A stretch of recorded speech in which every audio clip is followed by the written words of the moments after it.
O poder do pensamento positivo. Capítulo 5. Como criar a sua própria felicidade.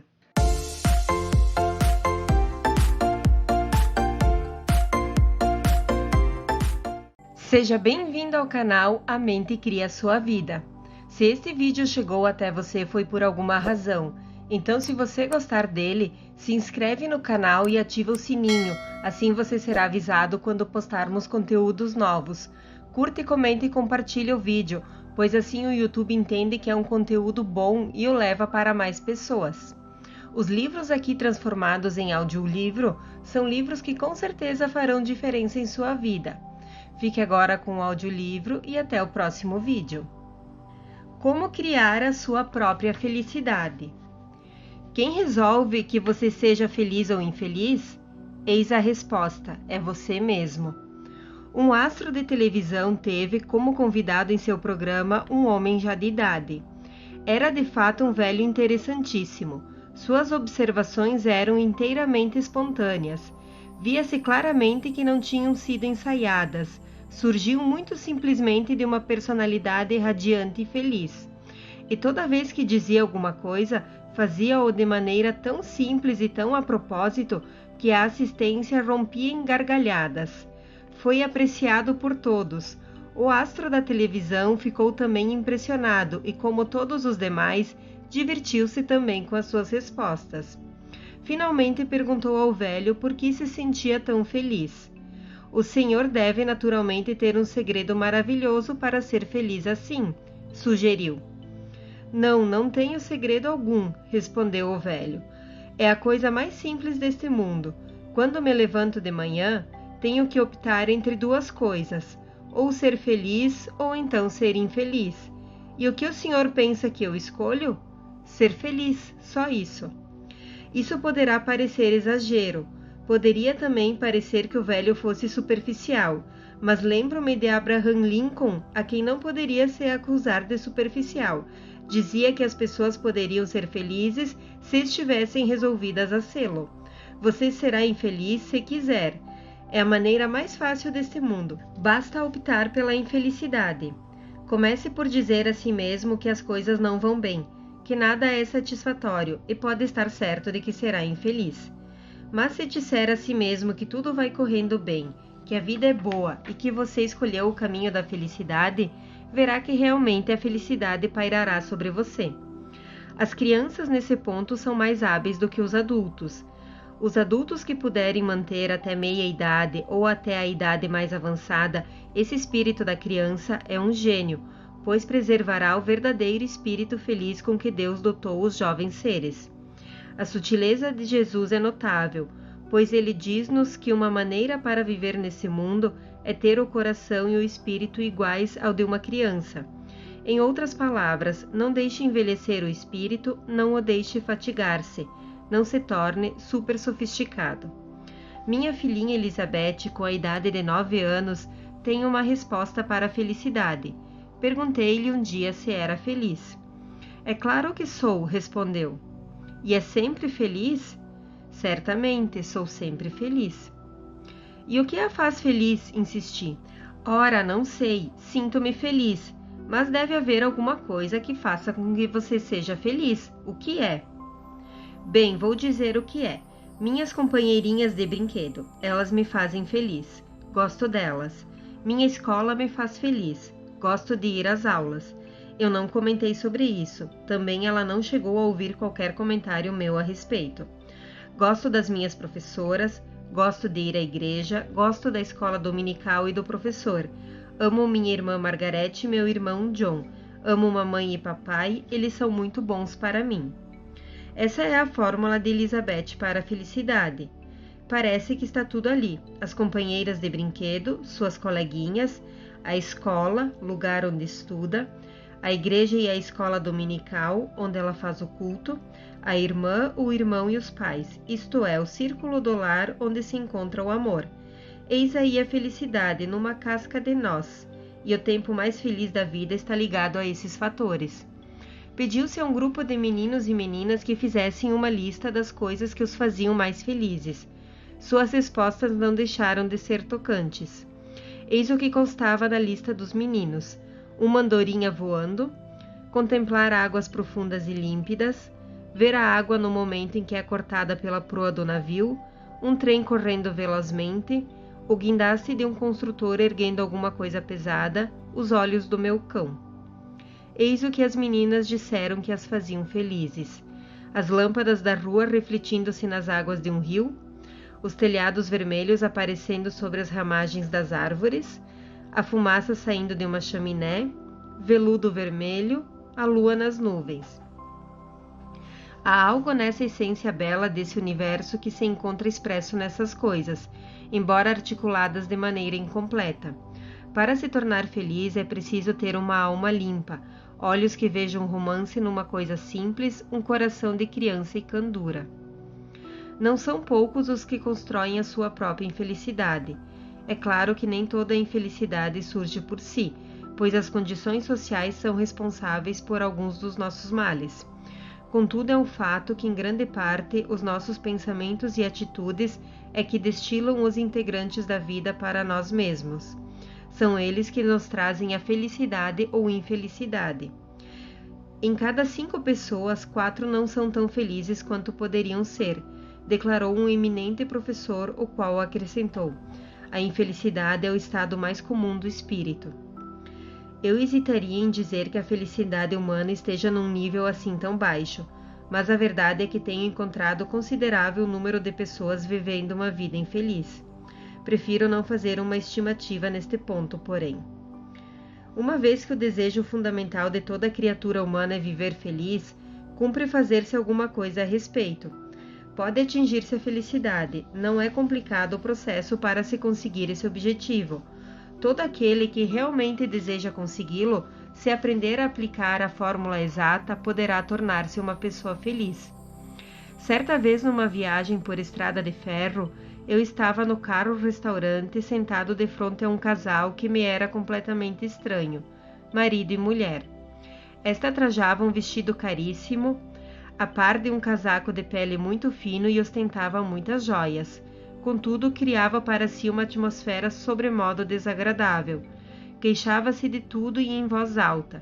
Achava que o carro estava escuro, cheio de correntes de ar, que o serviço era abominável e a comida intragável. Reclamava o tempo todo. O marido, pelo contrário, era uma criatura afável, cordial, um homem que evidentemente tinha capacidade de aceitar as coisas como elas eram. Afigurou-se-me que ele se sentia um pouco embaraçado com aquelas críticas da mulher e algo desapontado, pois estava levando uma viagem de recreio. Para mudar a conversação, perguntou-me qual a profissão que eu exercia. Declarou-me depois que era advogado. Cometeu depois um grande erro, pois acrescentou com uma risadinha: minha mulher está na indústria fabril. Aquilo me surpreendeu, pois ela não parecia ser industrial, tampouco membro de diretoria ou de uma companhia qualquer. Podia ser tudo menos isso, motivo porque eu indaguei o que ela fabricava. Infelicidades. Ela fabrica sua própria infelicidade, respondeu ele. A despeito da atmosfera glacial que pairou sobre a mesa em seguida àquela observação inoportuna, fiquei grato pelo que ele disse, pois aquela frase descreve exatamente aquilo que muitas pessoas costumam fazer. Elas fabricam a sua própria infelicidade. É lamentável tudo isso, pois a vida cria tantos problemas que diluem a nossa felicidade, que seria uma grande tolice se procurássemos ainda destilar infelicidade em nosso espírito. Que tolice forjar infelicidades para serem acrescentadas às outras dificuldades, sobre as quais temos pouco domínio ou talvez nenhum. Em vez de ressaltarmos a maneira pela qual as pessoas criam a sua própria infelicidade, voltemos nossa atenção para a fórmula de se fazer parar esse processo, de criar uma vida tormentosa.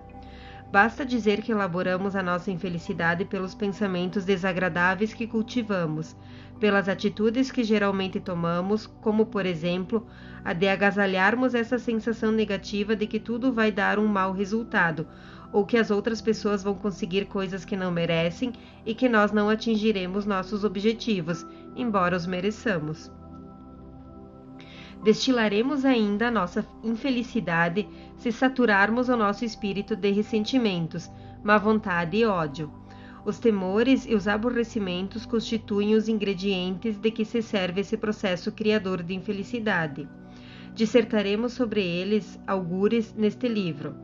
No momento apenas desejamos salientar o fato de que, em média, grande parte da infelicidade do indivíduo é criada por ele mesmo. Como, pois, poderemos agir para produzir apenas felicidade? Um incidente que se deu numa de minhas viagens por estrada de ferro poderá sugerir uma resposta. Certa manhã, num carro Pullman, já muito antiquado, estava eu barbeando-me no compartimento reservado aos homens, juntamente com mais 5 viajantes. Como pode acontecer num compartimento acanhado como era aquele, após uma noite passada no trem, aqueles estranhos não se mostravam dispostos a conversas. Só de vez em quando um ou outro resmungava alguma coisa. Decorrido certo tempo, surgiu entre nós um homem todo sorridente. Cumprimentou-nos com um cordial bom dia. Seu cumprimento foi retribuído sem entusiasmo. Começou a barbear-se e a cantarolar ao mesmo tempo. Isso irritou um pouco alguns dos presentes. Finalmente, um deles observou sarcasticamente: "O senhor evidentemente parece estar muito contente esta manhã. Por que todo esse contentamento?" "De fato, estou contente. Sinto-me alegre", respondeu o outro. Acrescentou depois: "Tenho por hábito manter-me sempre alegre." Foi tudo o que disse, mas estou certo de que todos que se achavam naquele compartimento devem ter deixado o trem com aquelas interessantes palavras gravadas no espírito: "Tenho por hábito manter-me sempre alegre." Essa semelhança é realmente mais profunda, pois a nossa felicidade ou infelicidade depende em grande parte do hábito do espírito que cultivamos. O livro de Provérbios, com a sua coleção de ditados judiciosos, diz-nos que aquele que tem o coração alegre está sempre em festa. Provérbios 15:15. Em outras palavras, cultivemos a alegria no coração, desenvolvamos o hábito de ser feliz e a vida tornar-se-á festa perene. Quer isso dizer que poderemos gozar sempre a vida. É desse hábito que advém uma vida feliz. Da mesma maneira que podemos cultivar um hábito, também podemos criar a nossa própria felicidade. Ela se desenvolve com a prática de pensamentos bons e alegres. Faça mensalmente uma lista deles, reveja-os depois no espírito várias vezes ao dia. Não deixe que uma ideia má lhe assalte o pensamento. Substitua-o por uma que seja alegre. Todas as manhãs, antes de levantar-se, fique serenamente no leito e mergulhe bons pensamentos no espírito. Imagine uma série de coisas agradáveis que espera ter durante o dia. Saboreie esse prazer. Tais pensamentos auxiliarão a produzir os resultados que você espera. Não afirme que as coisas não irão correr bem durante este dia. A simples menção disso poderá fazer com que as coisas não corram bem mesmo. Você atrairá para si todos os fatores, grandes e pequenos, que contribuirão para criar condições desagradáveis. Como resultado, haverá de indagar a si mesmo por que tudo lhe corre mal e qual a razão de tudo isso. A razão poderá ser encontrada na maneira pela qual você começou o dia, nos seus pensamentos iniciais. Experimente amanhã esse plano. Quando se levantar, diga 3 vezes apenas essa sentença: "Este é o dia feito pelo Todo-Poderoso. Rejubilemo-nos e sejamos felizes." Diga-a em voz forte e clara, em tom positivo e enfático. É um versículo da Bíblia e, é claro, um remédio salutar contra a infelicidade. Se você repetir esse único versículo 3 vezes antes do café da manhã e meditar no significado de suas palavras, você modificará o caráter do dia, pois estará sempre começando uma psicologia feliz. Quando estiver se vestindo, se barbeando ou tomando café matinal, faça em voz alta algumas observações como estas: Creio que vou ter um belíssimo dia. Creio que poderei resolver todos os problemas que venham a surgir hoje. Sinto-me bem física e mentalmente. Como é bom sentir a vida. Sou grato por tudo que tive, por tudo que eu tenho e por tudo que eu terei. As coisas vão correr bem, Deus está aqui e Ele está comigo me auxiliando. Agradeço a Deus por todas as coisas boas. Conheci certa vez uma criatura infeliz que vivia dizendo à esposa por ocasião no café matinal. Vou ter um dia duro hoje. Na realidade, ele não pensava desta maneira, mas julgava que, dizendo aquilo, as coisas lhe viessem a correr bem.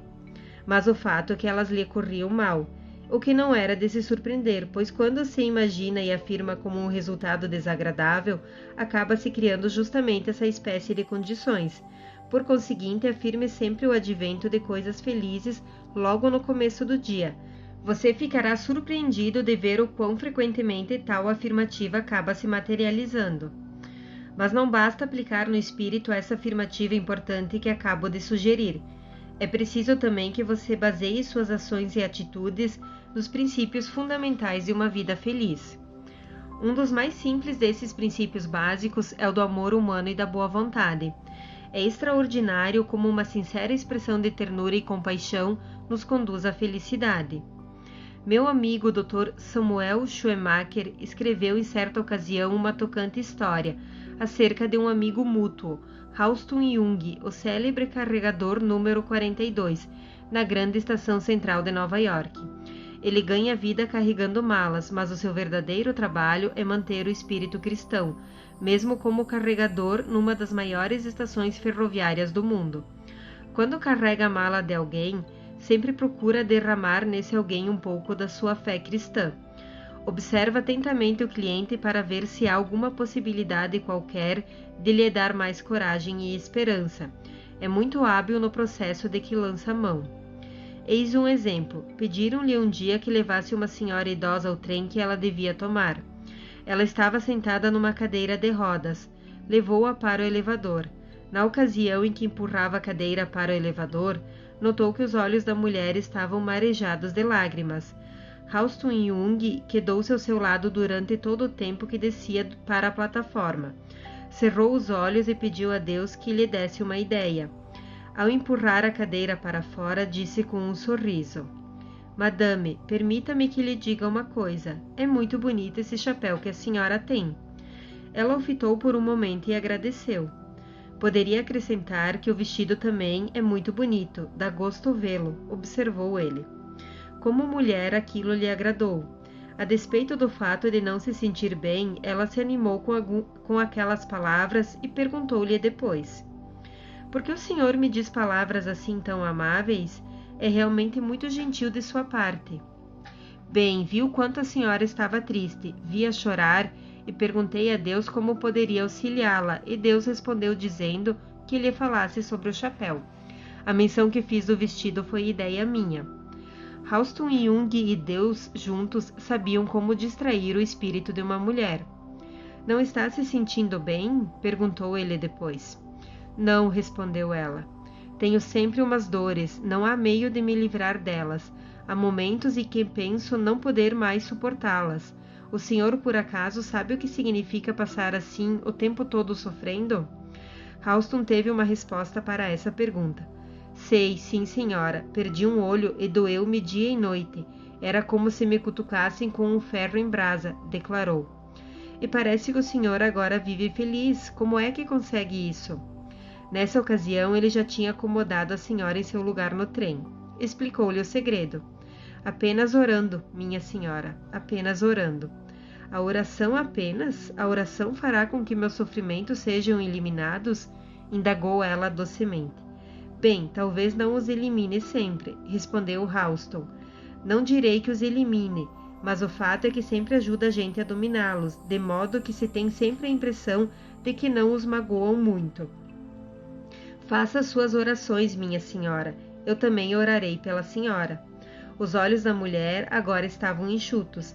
Ela fitou Halston com um encantador sorriso a bailar-lhe nos lábios, pegou-lhe depois a mão e disse: O senhor me fez um grande bem. Passou-se um ano. Uma noite, na grande estação central, Halston Jung foi chamado pelo alto-falante para que comparecesse à sessão de informações. Uma jovem ali se achava à sua espera. Trago-lhe uma mensagem de uma morta, disse ela. Minha mãe. Antes de morrer, pediu-me que eu procurasse e lhe comunicasse o quanto a auxiliou no ano passado, quando a conduziu ao trem na sua cadeira de rodas. Ela lembrar-se-á sempre do Senhor, mesmo na eternidade. Haverá sempre de lembrar-se do Senhor, pois o Senhor foi muito bondoso, muito amável e compreensivo. A jovem não pôde conter-se e rompeu num pranto.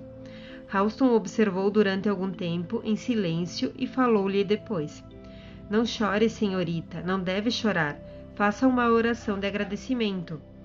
Por que devo fazer uma oração de agradecimento? Perguntou a jovem surpresa.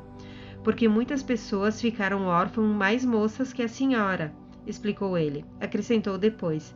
A senhorita teve a companhia de sua mãe durante muito tempo. Continua ainda a tê-la, irá vê-la novamente. Ela está ao seu lado agora. Estará sempre ao seu lado. Talvez nesse momento esteja bem junto a nós dois. Cessaram os soluços e as lágrimas secaram. A bondade de Ralston produziu na filha o mesmo efeito que produzira na mãe. Naquela gigantesca estação, com milhares de pessoas passando por eles, sentiam a presença de um ser maravilhoso que inspirava aquele extraordinário carregador a espalhar em torno de si o amor. Onde houver amor, Deus aí estará, disse Tolstói. Poderíamos acrescentar, onde Deus e o amor estiverem, estará aí também a felicidade. Assim, o princípio prático para se criar a felicidade é praticar sempre esse sentimento. Um homem verdadeiramente feliz é meu amigo H.C. Materne, o qual, juntamente com sua esposa Mary, que também é feliz, costuma viajar por todo o país para atender a seus trabalhos. O Sr. Materne usa um cartão de visita muito interessante. No verso de seu cartão achava-se exposta a filosofia que lhe trouxe a felicidade, e também a esposa e as centenas de outras pessoas que tiveram a sorte de sentir a inefável influência que irradia do casal. Lê-se no cartão: eis o caminho para a felicidade, mantenha o coração livre do ódio e o espírito livre de aborrecimentos. Viva com simplicidade, espere pouco e dê muito. Cerque sua vida com o doce sentimento do amor. Derrame raios de sol. Esqueça de si e pense nos outros. Não faça aos outros o que não deseja para si. Experimente isso durante uma semana e você ficará surpreendido com os resultados. Ao ler essas palavras, você talvez dirá que isso não é novidade alguma, mas é, se não a tiver experimentado ainda. Quando começar a pôr em prática esses conselhos, verá que o mais interessante e o mais extraordinário método que terá empregado para viver feliz e com êxito. Que adianta ter conhecimento desses princípios durante toda a sua vida se jamais fez uso deles? Tal falta não deixa de ser trágica, pois um homem que vive na pobreza, quando tem, durante todo esse tempo, uma fortuna à sua porta, dá com isso a demonstração de que não sabe viver inteligentemente. Essa filosofia simples é o caminho para a felicidade. Pratique esses princípios conforme sugere o Sr. Materne apenas por uma semana. Se não começar a sentir verdadeira felicidade, será então devido ao fato de a infelicidade se achar profundamente enraizada em você. Naturalmente, a fim de dar força a esses princípios e fazê-los surtir efeitos, é preciso apoiá-los com uma qualidade de espírito dinâmica. Possivelmente você não conseguirá resultados eficazes, mesmo com os princípios espirituais, se a eles não alinhar uma força espiritual. Quando se experimenta uma mudança transcendente de dinâmica na vida interior, torna-se extraordinariamente fácil o êxito.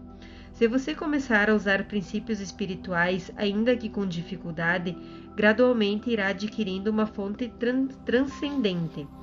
Posso assegurar-lhe que ela lhe dará a maior fonte de felicidade que jamais teve em sua vida. Ela permanecerá junto a você enquanto a sua vida estiver sempre voltada para Deus. Em minhas viagens pelo país, tenho encontrado um número cada vez maior de pessoas verdadeiramente felizes. Há indivíduos que têm praticado as normas descritas nesse livro e as que apresentei em outros volumes, trabalhos e palestras, e também as que outros escritores e oradores têm sugerido. É surpreendente como as pessoas podem ficar inoculadas de felicidade através de uma experiência interior de transformação espiritual. Pessoas de todas as categorias em toda parte estão tendo essas experiências hoje em dia. De fato, isso se tornou um dos mais populares fenômenos de nossos tempos.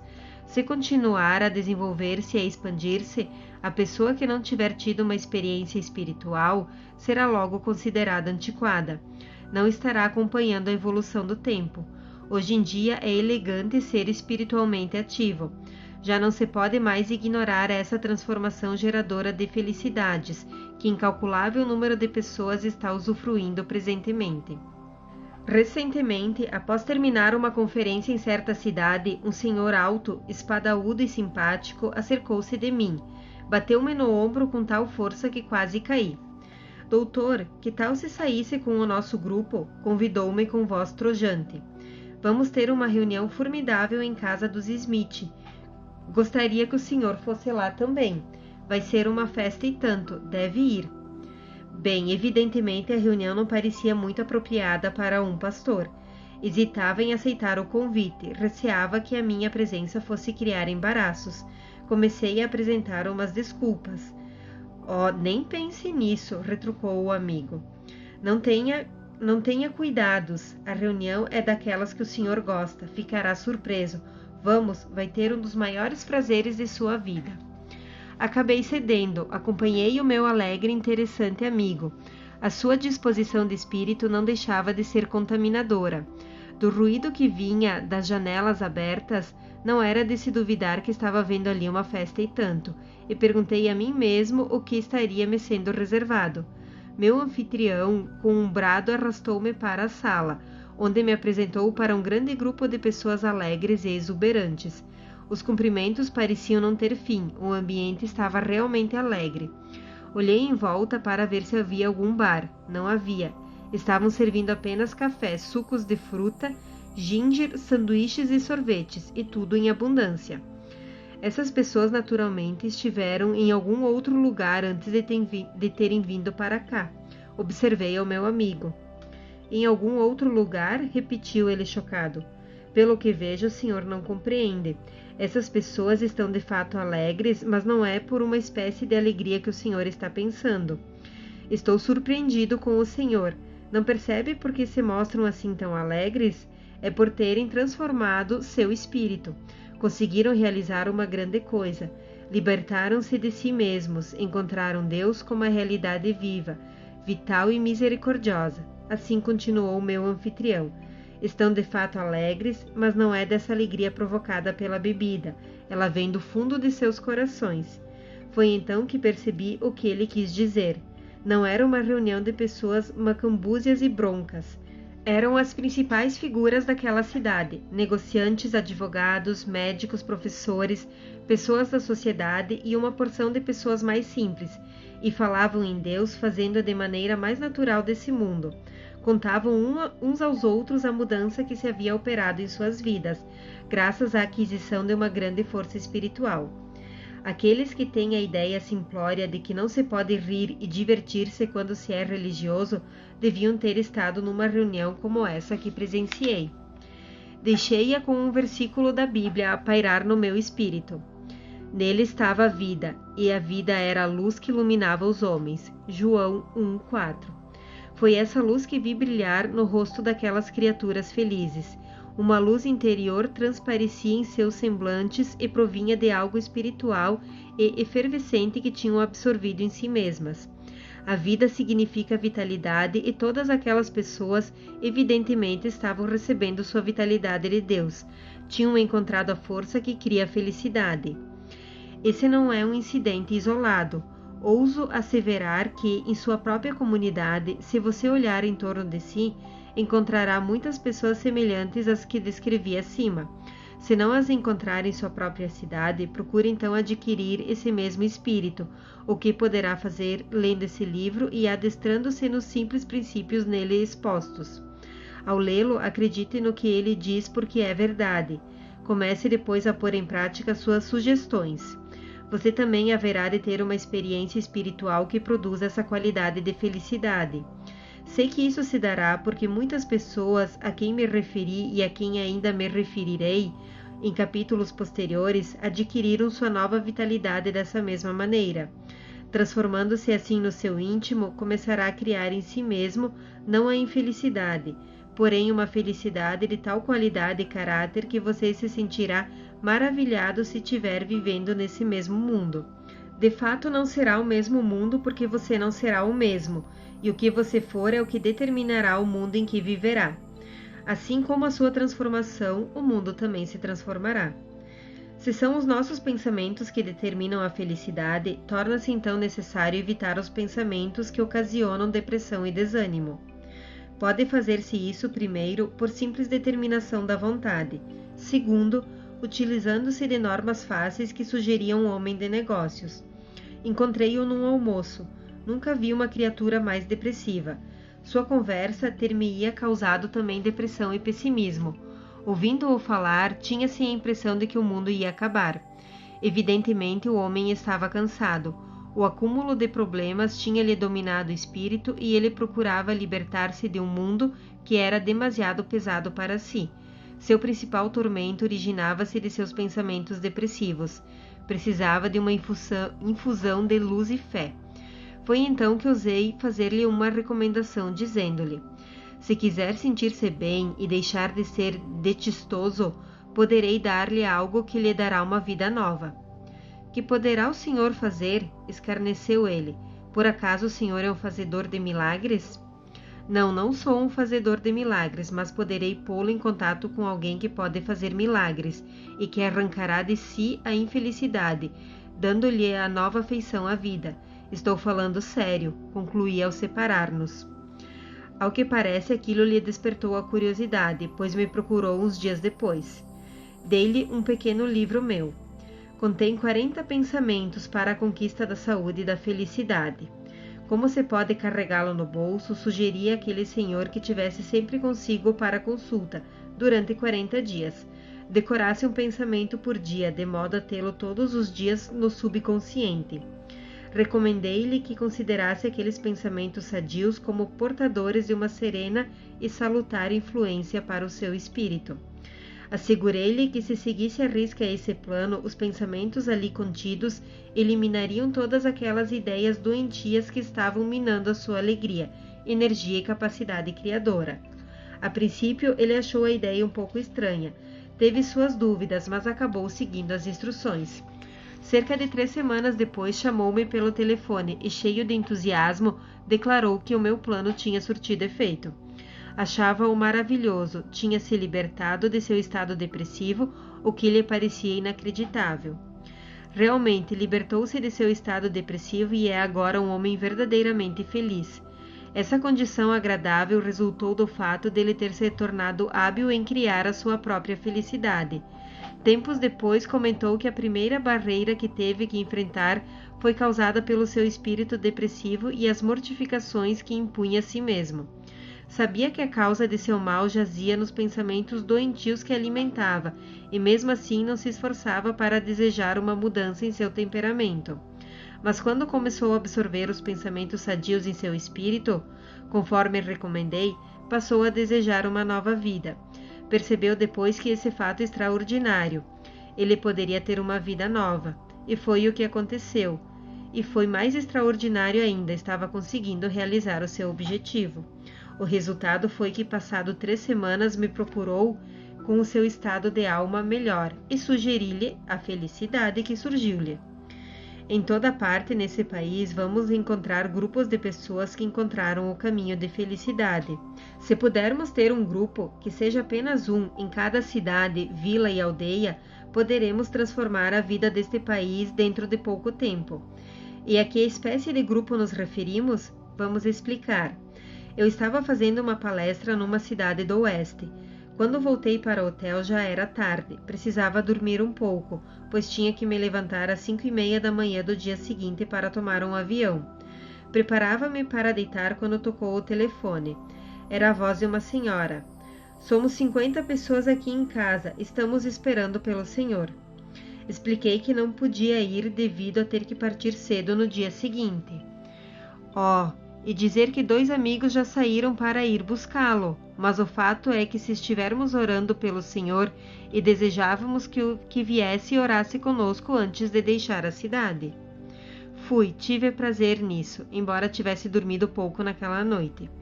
Os homens que tinham ido me buscar eram 2 alcoólatras que tinham se curado pela força da fé. Eram 2 das mais felizes e mais amáveis criaturas que se podia imaginar. Havia realmente muitas pessoas na casa. Viam-se homens e mulheres sentados em todos os lugares, na escada, nas mesas e no assoalho. Um homem se empoleirara até mesmo no piano. E o que estava fazendo? Tinham se reunido para fazer uma oração em conjunto. Contaram-me que havia 60 grupos semelhantes aos que faziam orações em conjunto naquela cidade, em tempos sucessivos. Era a primeira vez que eu ia numa dessas reuniões. Era um grupo de pessoas verdadeiramente felizes. Fiquei deveras comovido. O espírito que reinava na sala parecia ser imbuído de uma força animadora. Todos cantaram e seus cânticos me produziram inefável doçura.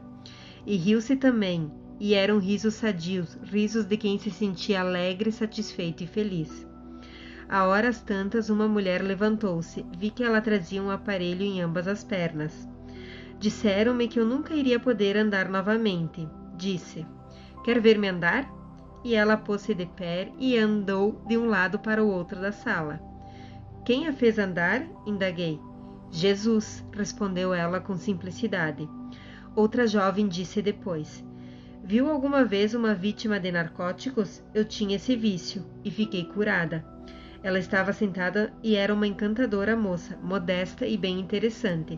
Declarou também que havia sido Jesus quem a tinha curado. Um casal que se tinha separado e se reconciliara depois, confessou que agora vivia mais feliz do que nunca. Respondendo a uma pergunta que lhe fiz, disseram que havia sido Jesus que os fizera reconciliar-se. Um homem declarou que tinha sido vítima do álcool e com isso levara a família à miséria. Tornara-se um verdadeiro farrapo humano, mas agora, ali na minha frente, não parecia que tivesse tido aquele passado. Era uma figura forte e sadia. Iam perguntar-lhe quem o salvara. Ele antecipou a minha pergunta, dizendo que havia sido Jesus. Eles romperam depois de um outro cântico. Alguém apagou algumas luzes e a sala ficou meio obscura. Fizemos um grande círculo, todos de mãos dadas. Tive a impressão de que segurava um fio elétrico. Uma força estranha fluía em volta. Sem dúvida alguma, naquele grupo, era eu a pessoa menos espiritualmente desenvolvida.